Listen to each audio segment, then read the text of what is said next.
Hey, just before the guide starts, I'd like to point out something with all the R2 challenges in this car. By default, this car has traction control set to 2, and for some strange reason it affects the car a lot and it makes it very slow on throttle when you're turning at all. So I'd highly recommend to come into your controls here and assign traction control decrease and increase settings, and then once you get back into the driver's seat, you can decrease the traction control on the bottom right there down to 0, and now you'll have a lot more potential than before. In some of these challenges I was losing 1 to 2 seconds just because of that, so I hope this helps you out. Just like the other R2 challenges, we're going to start off this one by balancing the throttle about halfway in neutral and then shifting up to first as lights go out, and then picking up the throttle to 100%, and that will help us control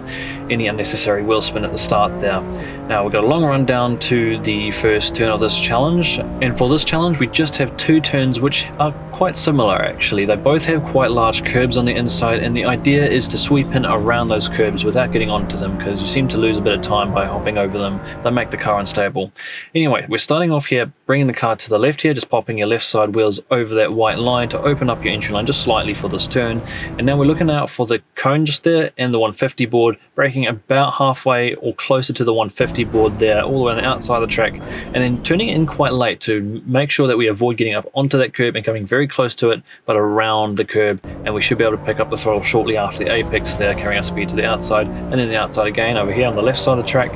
Now for the final turn of the track, we're looking out for the 100 board this time, and we're going to be braking just a little bit after that 100 board, staying all the way on the outside of the track, and just like before, we're aiming to go a little bit later around this turn to avoid hitting that inside curb and apexing around where I've got the green arrow there, trying to avoid getting up onto that curb because it will throw you out a little bit and ruin your exit. But